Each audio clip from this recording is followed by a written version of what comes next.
E aí pessoal, tudo bem? O tema da nossa aula de hoje é os blocos econômicos. No atual período, trabalhado hoje como globalização, a questão dos blocos econômicos é fundamental, porque os blocos econômicos são os responsáveis pelas trocas comerciais, né? Então a gente vai ter o estabelecimento desses blocos para buscar vantagens comparativas. É muito mais fácil eu pensar na seguinte questão: um grupo só de países associados não consegue firmar tantos acordos, então é necessário que ocorram formações de vários blocos para trocas entre eles, né? Nesse sentido, a gente tem o estabelecimento de uma série de blocos econômicos, né? Esses blocos hoje estão atrelados principalmente à questão de proximidade geográfica, ou seja, países próximos, países vizinhos resolvem fazer algumas associações para buscar novos mercados, mercados externos, ou seja, extra-blocos, fora do seu bloco, tá? Bom, outro ponto importante nesse sentido é eu estabelecer quais são os principais blocos hoje, né? Então, o ponto agora seria os principais blocos econômicos.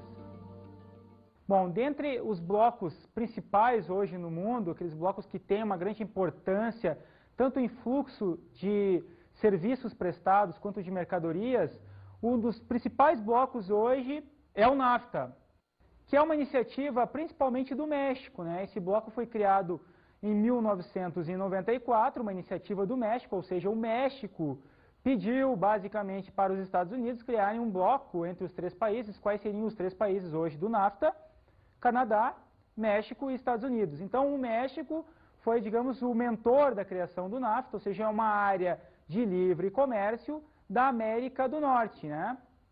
Onde o México nos últimos anos até representou um certo crescimento, né? Apresentou um crescimento em relação à sua produção, principalmente industrial, né? Nesse bloco, a gente vai ver que hoje, na sua criação, né, por mais que eu tenha uma iniciativa mexicana, ainda assim os principais favorecidos, o principal favorecido, aliás, é principalmente o governo norte-americano, né, com o estabelecimento de políticas para as empresas norte-americanas atuarem no México.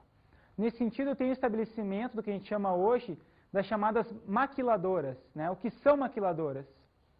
Maquiladoras são empresas com capital e matriz norte-americana que se estabelecem no México, né? Buscando aqueles fatores locacionais tradicionais, matéria-prima, mão de obra, quase tudo em larga escala, abundante, com preços baratíssimos, né, em relação à economia norte-americana, ou seja, eu não tenho mais condições de manter a minha fábrica nos Estados Unidos, eu desloco ela para o México e aí fabrico meus produtos no México, né? Que tipos de produtos são esses?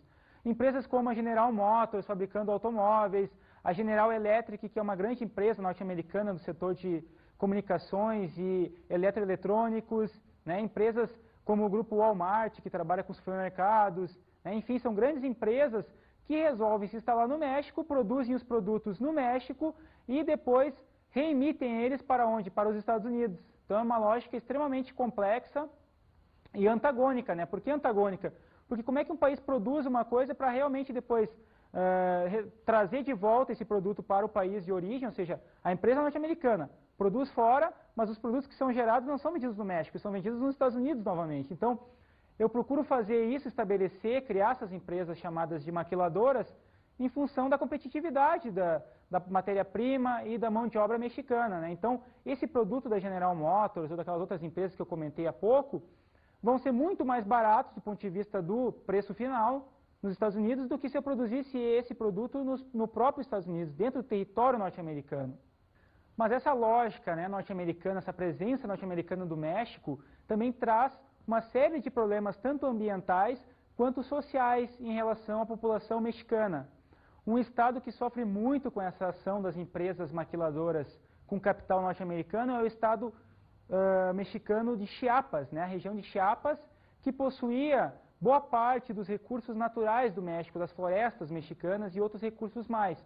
Então, a partir do estabelecimento das maquiladoras no território do Chiapas, eu de alguma maneira incluí até a população local na questão do emprego, né? Eu gerei alguns postos de emprego, né? Mas na questão ambiental, ou seja, dos recursos que foram prospectados junto ao território do Chiapas, a gente vai ver que ocorreu o quê? uma grande degradação ambiental. As empresas norte-americanas elas não se preocupam muito com os direitos ambientais, tanto das populações locais ali do Chiapas, quanto dos recursos como um todo, né? Então, o próprio governo mexicano criou a tal do NAFTA, né? Incentivou a criação e, ao mesmo tempo, liberou a entrada das empresas norte-americanas, gerando, claro, emprego. Está gerando emprego, tá? Mas que tipo de emprego é esse? É um emprego que a gente chama que é um emprego mal remunerado, né? Sem nenhum direito trabalhista ou com poucos direitos quando eles ocorrem, visando basicamente aumentar suas altas taxas de lucro. Já são grandes as taxas dessas empresas norte-americanas, mas elas estão ficando cada vez maiores nos últimos anos, né? Então essa é uma iniciativa importante partindo do México e esse bloco ele tende a aumentar, né? Tu vai ver que hoje a oportunidade de ampliação desse megabloco, né, da criação, aliás, do megabloco, ela é muito grande, né? É uma iniciativa que agora não é mais apenas do México, e sim do próprio Estados Unidos, né? Os Estados Unidos hoje eles querem de alguma forma ampliar esse mercado que estava mais restrito ao México, até porque no Canadá a questão do consumo ainda não é tão grande, né, em termos de expansão de mercados, é um consumo até certo ponto já mais controlado, a população consome, mas não consome tanto assim ainda, a ponto de estabelecer filiais das empresas norte-americanas no território canadense. Outro ponto importante do não estabelecimento de empresas norte-americanas no Canadá diz respeito à mão de obra, né? A mão de obra canadense ela é bem mais remunerada do que a mexicana, né? Os canadenses têm um nível de emprego e ao mesmo tempo um nível de qualificação tecnológica e educacional, né? Ou seja, a população do Canadá estudou muito mais do que os mexicanos, tem níveis de ensino superior altos, né? A população tem acesso a uma universidade, a uma faculdade, fator que vai ser no futuro essencial para a questão dos maiores salários que a população vai obter na questão do trabalho. Mas e a União Europeia? A União Europeia é hoje um dos maiores blocos do mundo, né? Um bloco importante, né? Que foi mais ou menos estabelecido a partir da década de 60, né? Com a criação aí de algumas zonas econômicas na Europa, principalmente em relação ao carvão e aos alguns minérios, né? Então a gente teve uma associação ali inicial entre França, entre Bélgica, Holanda, alguns países resolveram criar uma associação comercial e industrial, né, que seria hoje, digamos, o ponto inicial, assim, tu vai analisar historicamente, seria o ponto inicial da criação da União Europeia, seria o embrião da União Europeia. Mas a partir dessa iniciativa, na década de 60, a preocupação assim, de expansão desse bloco, ou seja, agregar novos países, agregar novos mercados, né, consumidores, agregar novas tecnologias, né, e mesmo naquele período aí que da transição após a Segunda Guerra, quando a Europa, nós sabemos, foi praticamente devastada, né? Então, nesse período de reconstrução seria cada vez mais interessante eu agregar países, eu unir mais os países, as populações terem alguns aspectos culturais semelhantes, ou pelo menos algumas trocas culturais. Então, nesse sentido, a União Europeia foi se fortalecendo, né? Ela foi realmente criada aí nos últimos 15 anos, né, como união mesmo, como uma união que respeita vários itens para ser criados, né, para serem criados. Do ponto de vista do que é um bloco econômico como a União Europeia, ele tem que ter alguns pontos pré-definidos para se estabelecer o tal do bloco econômico. Primeiro, tem que ter uma união aduaneira comum, ou seja, tem que ter regiões onde os portos, né, ou aeroportos, enfim, tenham políticas parecidas em relação à entrada de imigrantes ou de povos vizinhos. E, ao mesmo tempo, eu tenho que ter também algumas políticas monetárias, assim, de taxas de moeda, né? Estabelecimento de algumas taxas para produtos externos do bloco, ou seja, de outros países que entram no bloco, tem algumas tarifas comuns. Ao mesmo tempo, eu vou ter também o estabelecimento de algumas moedas, né? A União Europeia é o bloco mais completo nesse sentido, porque conseguiu criar, ao mesmo tempo, uma moeda única, né? Qual é a moeda única hoje da União Europeia? É o euro, uma moeda que está tão valorizada hoje quanto o dólar, né, no mercado internacional. Então, a partir do estabelecimento de uma moeda única, de uma política alfandegária até certo ponto comum, e também um outro fator mais importante ainda para a União Europeia, que é o bloco mais completo hoje, né, diz respeito à questão da circulação de pessoas e serviços, ou seja, eu tenho entre os países europeus, né, que hoje nós temos estabelecimento já no atual período, né, de 25 países, com a possibilidade de chegar a 30 até os próximos 5 anos, então, com 25 países hoje, eu já tenho uma circulação de pessoas, ou seja, eu moro na França, eu posso me deslocar para a Alemanha e vice-versa, apenas com o passaporte, ou seja, o passaporte é europeu, eu sou um cidadão europeu, eu não sou mais apenas alemão ou francês, eu sou um cidadão europeu, eu faço parte de todo o bloco europeu e com isso eu posso circular livremente. Então, nesse sentido, a União Europeia é um bloco muito mais complexo, né, muito mais completo também, que apresenta uma série de contradições ao mesmo tempo, ou seja, eu tenho disputas internas dentro do bloco. Quem é que vai ser o principal país hoje? Vai ser a França, lá do Chirac, né? Vai ser a Alemanha, enfim, que tipo de ação eu vou ter para a disputa, né? Que tipo de disputa eu vou ter entre os países integrantes do bloco para o estabelecimento daquelas políticas públicas, né? Como a constituição de exércitos, inclusive. Hoje a gente vai ver que dentro da União Europeia existe uma disputa, né, para ver quem será o país pioneiro e qual será o país que terá maior força dentro da União Europeia. Existe também uma política hoje de criação de um exército comum, ou seja, a política externa de defesa, né? Que tipo de política será essa, principalmente em relação ao terrorismo. Hoje a União Europeia enfrenta já alguns atentados, a exemplo de Madrid, na Espanha, há pouco tempo a gente teve um atentado. Então, nesse sentido, a União Europeia tenta se militarizar cada vez mais, tenta criar algumas barreiras para a entrada de novos imigrantes, tenta barrar principalmente a entrada de imigrantes de origem árabe e também de origem da religião, no caso muçulmana. Então, turcos, por exemplo, tentam entrar na União Europeia desde 1989. Né? A Turquia tenta entrar e não consegue. Por quê? Primeiro, porque tem a religião islâmica influente, a principal religião hoje na Turquia. E, ao mesmo tempo, essa mão de obra turca é uma mão de obra extremamente barata, uma das mais baratas do mundo. Então, entrando o turco na União Europeia hoje, na França, na Alemanha, ele acaba, de alguma forma, reduzindo os índices de emprego para a população local da Alemanha ou da França. E, ao mesmo tempo, eu vou ter, com esse tipo de política, o surgimento de um sentimento xenófobo. O que é a tal da xenofobia, o sentimento xenófobo? É eu tentar, de alguma forma, inibir a entrada desse turco ou desse polonês, enfim, de vários povos que ou não faziam parte da União Europeia e estão fazendo agora, como a Polônia, ou tentam entrar já há 10, 15 anos e não conseguem, como os turcos. Então, a população local, lá da Alemanha ou da França, cria um sentimento negativo em relação aos turcos ou em relação a outros povos que estão ainda fora do bloco. Que tipo de sentimento é esse? Como se dá, que forma que se dá, né, esse sentimento? Principalmente em relação aos bairros, né? Existem relatos fortes, assim, documentários, inclusive, que mostram bem isso. A seguinte questão: bairros onde se concentram latinos, principalmente, mas também a população que sofre a influência, que tem a influência da religião islâmica, são literalmente derrubados, né? A população aí, principalmente jovens, né, os skinheads e outros grupos radicais, vão lá e tocam fogo nas casas, tocam fogo nas pessoas, matam pessoas, enfim, é um sentimento extremamente cruel, desumano, mas que está acontecendo em função do quê? A União Europeia está crescendo, está agregando novos integrantes, e quem está fora quer entrar, porque é um bloco realmente importante hoje, e é um bloco que está distribuindo riquezas, né?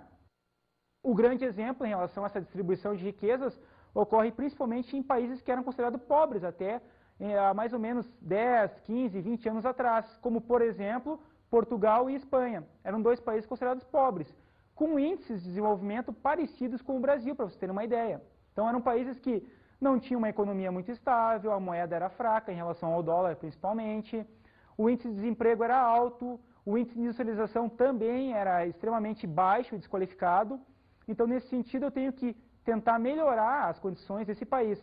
E isso foi feito a partir da entrada de Portugal e de Espanha na União Europeia, que ocorreu basicamente no ano de 1986. Então, a partir da entrada desses dois países no bloco, ocorreu um investimento grande dos outros países integrantes, principalmente os mais ricos, né, França e Alemanha, no sentido de tentar, primeiro, industrializar a Espanha e Portugal, e depois qualificar a população, ou seja, melhorar a qualidade dos cursos, né, técnicos, melhorar a qualidade das universidades e dos ensinos, tanto a nível fundamental, né, o básico, para tentar, de alguma forma, melhorar a população, qualificá-la, para poder, obviamente, obter melhores salários, melhores rendimentos a partir de uma industrialização. Então, assim, a União Europeia, nesse sentido, pessoal, é muito importante porque hoje o centro de poder assim, na União Europeia está dividido. Né? Existem países como a Inglaterra que não aderiram à moeda, né? Não aderiram ao euro. Por quê? Porque o euro representa o desmantelamento de moedas locais. Isso é interessante. Existe uma moeda na Grécia, por exemplo, que existia, né, não existe mais, né, mas era uma moeda extremamente conhecida, tinha mais ou menos 2.000 anos de existência, que se chamava dracma. Essa moeda foi abolida com a entrada da Grécia em 89 na União Europeia, e a partir da entrada da Grécia ocorreu a substituição dessa moeda. Já em relação ao Mercosul, né, o bloco aqui dos países do Sul, do Cone Sul, quais são os países integrantes desse bloco chamado Mercosul? Brasil, Argentina, Uruguai e Paraguai. Esse bloco foi estabelecido por volta de 1992, né, uma iniciativa coletiva, ou seja, os 4 países tinham interesse em criar essa área de livre comércio. O Mercosul nada mais é do que isso, uma área de livre comércio. Ainda não ocorre uma relação mais ampla, ou seja, trocas culturais mais efetivas, livre circulação de pessoas ainda é uma coisa não muito presente. Por exemplo, se eu sair hoje aqui do Brasil e passar pela fronteira argentina, eu tenho um prazo para ficar dentro da Argentina, não é bem assim, eu não posso circular livremente dentro do território argentino, eu tenho que dar explicações do que eu vou fazer lá, se eu vou fazer turismo, né, se eu vou passear, enfim, tem que ter um sentido da minha presença naquele território, e eu tenho um tempo pré-determinado para permanecer naquele mesmo território. Então, nesse sentido, o Mercosul nada mais é do que uma área de livre comércio, que ainda na prática não ocorre, né? Vocês vão ver agora que a questão do Mercosul é extremamente complicada. Existem alguns economistas de vários países aí do bloco, né, tanto do Brasil quanto da Argentina principalmente, que dizem que o Mercosul até hoje não saiu do papel, ou seja, passados aí mais de 10 anos, o Mercosul continua ainda sendo um bloco apenas no papel. Por que não funciona o Mercosul? Por que ele continua ainda meio que em crise, né? A gente diz que hoje ocorre uma crise dentro do bloco. Basicamente porque os direitos da população não estão sendo respeitados e também porque não existe ainda um estabelecimento de países principais no bloco. Existe uma disputa, aliás, entre 2 nações, basicamente. Quais seriam elas? Argentina e Brasil, né? Tanto a Argentina quanto o Brasil tentam buscar uma certa hegemonia dentro do bloco e não abrem mão de algumas vantagens, né? Nos últimos anos tem ocorrido o quê?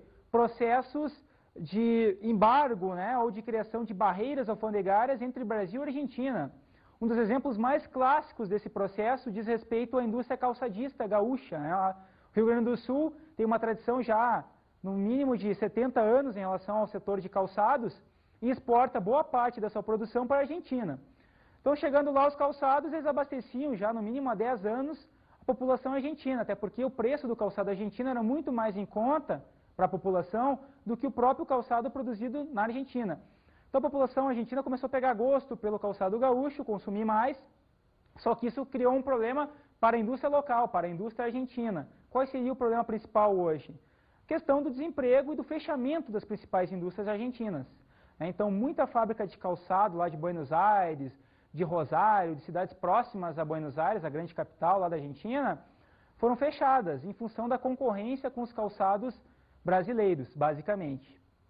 Nesse sentido, o governo argentino, nos últimos 10 anos, vem tentando criar algumas barreiras, diminuindo pelo menos, ou até cortando em alguns casos, a importação do Brasil. Ou seja, daqui a pouco eu vou limitar o número de calçados que vão entrar na Argentina, ou também limitar o número de máquinas e utensílios que o Brasil exporta para a Argentina, ou seja, eu vou criar algumas barreiras alfandegárias ou barreiras comerciais que impedem o comércio. Só esse ponto já demonstra que o Mercosul, na prática, não ocorre, né? Ele existe como bloco, mas a integração entre os integrantes é mínima. Né? Em alguns pontos ocorre até um facilitamento assim, para a entrada de produtos brasileiros na Argentina, da Argentina no Brasil e vice-versa, ou em relação ao Paraguai e tal. Mas, no fundo, o que ocorre hoje, né, pela crise da Argentina, a própria crise que acabou agitando o Brasil nos últimos anos, aí, né, em função desses endividamento externo e tal, fez com que a população, né, sofresse alguns percalços em relação ao desemprego e logo algumas medidas econômicas precisam ser criadas, né? Uma das principais são os embargos, né? Criar um embargo, uma retaliação econômica para favorecer a indústria local. O que é a PEC? Qual a importância da PEC para a economia entre blocos ou intrablocos, ou seja, dentro do bloco chamado APEC? A PEC nada mais é do que uma associação comercial entre os países que têm alguma limitação aí continental, ou seja, do continente com o mar, em relação ao Oceano Pacífico, ou seja, aquelas nações que têm saída para o mar, têm saída para o Oceano Pacífico. Entre esses países é importante salientar a questão de que um único país aí da América Latina, no caso o Chile, não quis aderir, ou seja, preferiu não aderir ao Mercosul e sim fortalecer seus laços com os países integrantes da PEC, com os países que têm aquela saída ali no Oceano Pacífico. Por que isso? Porque o Chile é o país que hoje, a partir dessa inserção nesse bloco, conseguiu ter um desenvolvimento econômico muito importante, sendo que nos últimos 20 anos conseguiu reduzir os seus índices de pobreza, por exemplo, que eram há 20 anos atrás na ordem de 50%, ou seja, 50% da população chilena vivia abaixo da linha da miséria, que a gente chama. E hoje esse índice caiu para aproximadamente 20%, quer dizer, a partir da entrada do Chile nesse bloco, ocorreu um aumento, né, gradativo das exportações chilenas, principalmente para os países assim como a China, como o Japão e Estados Unidos. O Chile tem uma tradição, principalmente como exportador de cobre e também da questão dos vinhos.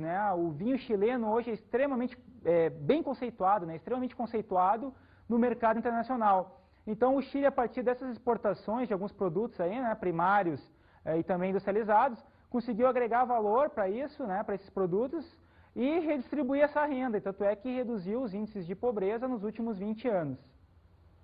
Então a PEC é uma associação muito grande, hoje você vai ver que tem mais de 30 países integrantes já da PEC. O principal país exportador da PEC, obviamente, é os Estados Unidos, o maior PIB do mundo, aí na ordem de 13 trilhões de dólares, o PIB norte-americano. Para vocês terem uma ideia, o Mercosul todo reunido não chega a 3 trilhões. O país que mais exporta na PEC, o que mais importa também são os Estados Unidos. Em segundo lugar aparece o Japão, uma potência importante, a segunda maior economia do mundo hoje. Exporta muitos produtos industrializados, uma grande potência em termos principalmente tecnológicos.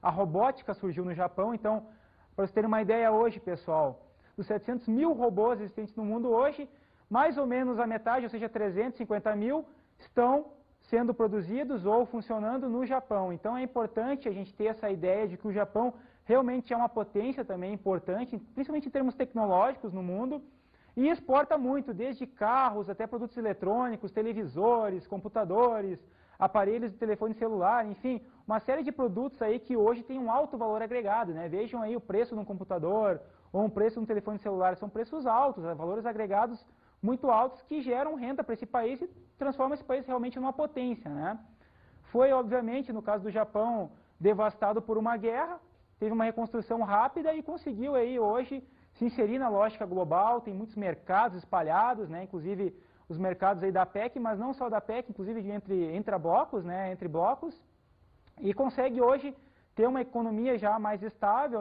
e está entre as 3 maiores, é a segunda maior economia do mundo hoje. Então, pessoal, nós trabalhamos as questões relacionadas aos blocos econômicos, quais seriam os principais blocos, que tipo de relações existem entre esses blocos, mas ao mesmo tempo nós precisamos entender que no momento que eu tenho estabelecimento de vários blocos, eu tenho disputas também entre esses blocos. Nesse sentido, nós precisamos entender que hoje ocorre ao mesmo tempo um processo de globalização e fragmentação. Esse processo de globalização e fragmentação ocorre pelo seguinte fator. No momento que eu tenho um processo atual onde as tecnologias estão difundidas mundo afora e onde as populações têm acesso a questões culturais, ou seja, trocas culturais, produtos quase que padronizados, ou seja, eu posso comprar, no caso, o mesmo carro que é vendido na Europa ou no Japão, enfim, eu tenho também, a partir da formação dos blocos, uma fragmentação, ou seja, os blocos estão na globalização, mas estão fechados muitas vezes. Eles criam barreiras para entradas de produtos de outros blocos. Por exemplo, a União Europeia tem uma tarifa externa comum, ou seja, se o Brasil tentar exportar, por exemplo, soja para a França, ele vai ter que pagar uma tarifa que pode oscilar mais ou menos entre 15% a 20% a mais do que uma produção, no caso de trigo, em relação a um país como Polônia e França, ou seja, a Polônia exporta trigo para a França, vai pagar um valor bem menor, ou seja, uma taxa talvez de 5% a 10%, nem isso. Então o Brasil perde com isso por não fazer parte do bloco.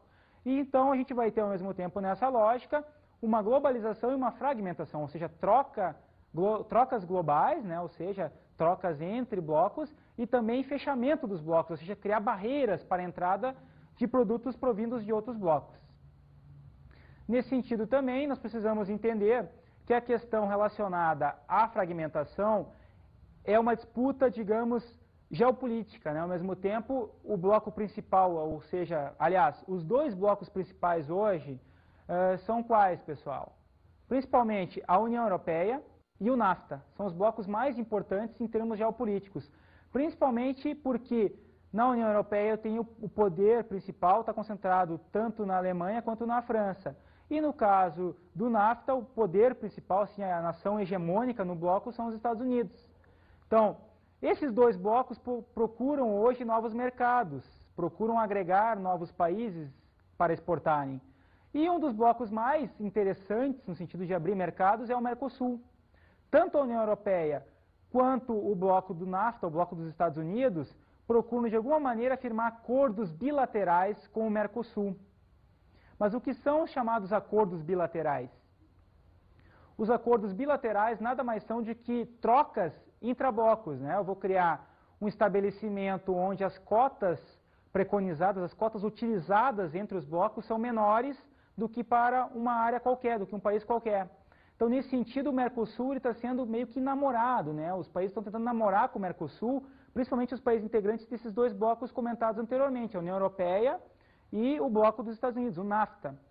Há mais ou menos 5 anos ocorrem tentativas no sentido de estabelecer acordos maiores entre a União Europeia e o Mercosul.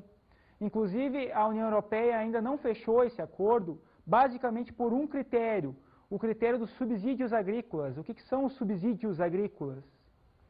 Os subsídios agrícolas nada mais são do que as taxas que o governo muitas vezes dá para o produtor produzir com uma certa facilidade em relação à produção, ou seja, daqui a pouco, a partir de uma praga na lavoura, né, a partir de uma semente modificada que não deu certo, eu vou perder parte da plantação, né, da produção, e o governo vai me socorrer, vai me dar um subsídio agrícola para mim produzir novamente, ou para cobrir meus gastos, os meus prejuízos, no caso.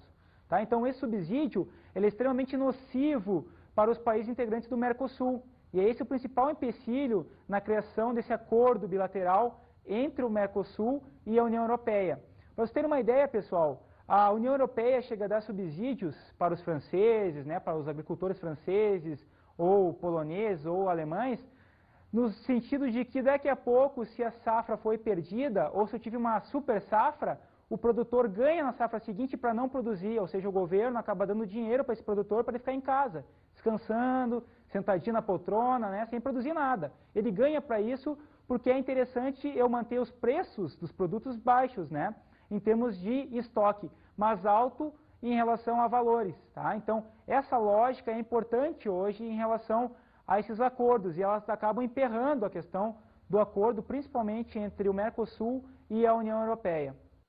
Bem, pessoal, mas se a União Europeia tenta firmar um acordo com o Mercosul, e se o processo atual é de disputa entre blocos, qual a principal função, então, do NAFTA em relação ao Mercosul? Ou seja, que tipo de ação política, que tipo de acordo o NAFTA tenta estabelecer com o Mercosul para tentar barrar a iniciativa europeia, a iniciativa da União Europeia?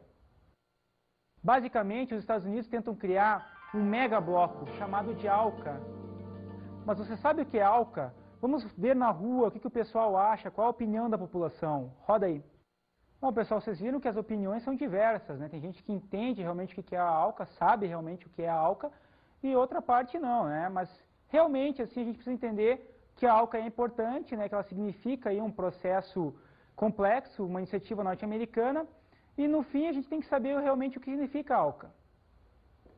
A ALCA nada mais é do que uma iniciativa norte-americana de criar um megabloco, né, uma área hemisférica que vai pegar aí desde o Alasca até a Patagônia, incluindo mais ou menos 34 países e gerando aí um grande mercado, principalmente para as empresas norte-americanas, né? Essa é a iniciativa principal. Por isso que é uma área de livre comércio, ou seja, eu vou conseguir colocar um produto norte-americano, como uma marca de tênis famosa, aí, que provavelmente vocês sabem qual é a marca, né, nem vou citar aqui, que vai custar o mesmo preço de uma marca local, de uma marca de tênis nacional, aqui do Brasil, por exemplo. Então, nesse sentido, o que pode acontecer? Quais seriam um dos principais problemas da ALCA hoje? A quebradeira geral das indústrias nacionais, principalmente dos países periféricos, né, como no caso Brasil e Argentina. Por que que isso pode acontecer, pessoal? Qual o principal impacto dessa quebradeira? O principal impacto, né, dessa quebradeira geral está associado às tecnologias empregadas na produção dos Estados Unidos. São tecnologias extremamente eficientes, os designs dos produtos são altamente qualificados, tem muita propaganda, muita coisa associada à mídia, ao esporte, enfim. Logo, se eu tenho um marketing muito maior empregado nesse produto, a competição com uma marca nacional de tênis, por exemplo, vai ser cruel, né? Eu vou acabar quebrando a indústria nacional, gerando desemprego, mas para a questão das grandes empresas transnacionais ou multinacionais norte-americanas, esse fator é importante, né? Vai gerar mais novos mercados, né?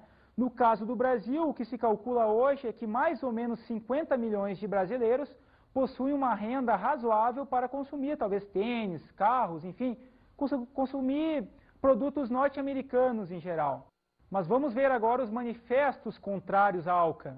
O surgimento aí da ALCA, ou pelo menos as ideias principais para a construção desse bloco, acabam gerando hoje na população, principalmente latino-americana, um sentimento contrário à criação dessa área de livre comércio, um sentimento contrário, né, um processo de contestação em relação à ALCA, principalmente em função desses impactos que esse megabloco pode criar na população local, principalmente em relação ao desemprego, mas também em relação à questão cultural, né? Eu vou ter daqui a pouco um incentivo maior à questão cultural norte-americana, que já é forte a presença, né?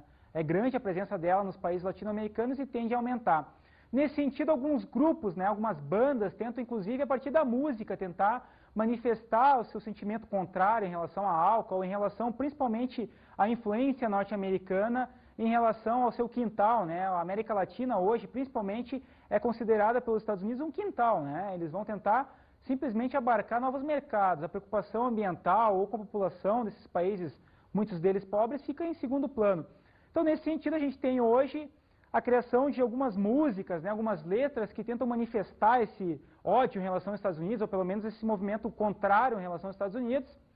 E uma das músicas é do grupo Rapa, né? Ninguém Regula a América, o nome da música, é uma música interessante. Preste atenção, pessoal. Bem, pessoal, vocês viram que essa letra é extremamente polêmica, né? O grupo Rapa tenta de alguma forma aí mostrar seu sentimento contrário à política norte-americana em relação à ALCA, em relação ao seu quintal, né? América Latina.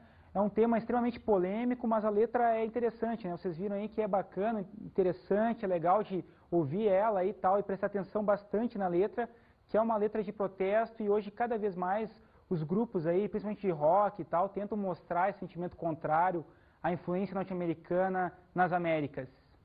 Bem, pessoal, vamos finalizando por aqui nossa aula, espero que vocês tenham gostado, e vamos agora às nossas dicas de estudo.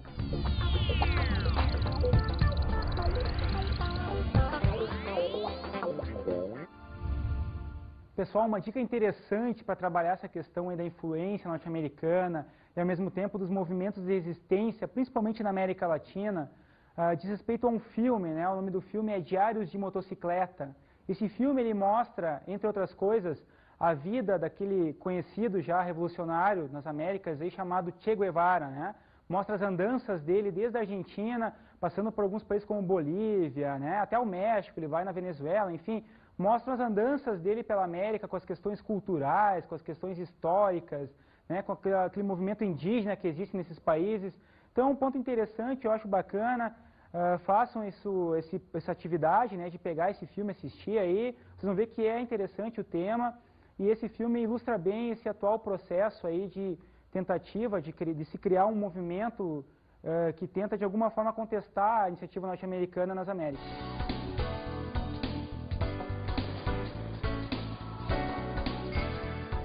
Na aula de hoje falamos sobre os blocos econômicos. Os principais blocos hoje, a influência deles, né? Nosso estudo foi sobre isso, né? Disputas comerciais entre os blocos, a busca por novos mercados, né? A toda a questão de tentar expandir a ação desses blocos, tentar agregar blocos menores, no caso, os exemplos citados, aí, principalmente do NAFTA em relação ao Mercosul. Enfim, é um tema extremamente difícil de se entender hoje pela complexidade, né? Pela geração de disputas, pela geração de desigualdades a partir desses blocos, e é um tema que realmente está na pauta hoje das grandes iniciativas dos governos mundiais. e observamos a globalização versus fragmentação. A disputa entre os blocos acaba criando, nessa lógica da globalização, uma fragmentação no sentido de que os blocos se fecham para os demais, para os seus concorrentes, mas ao mesmo tempo tentam abocanhar, digamos assim, aumentar sua fatia no mercado internacional, né, nas mercadorias, na expansão das mercadorias e dos novos mercados.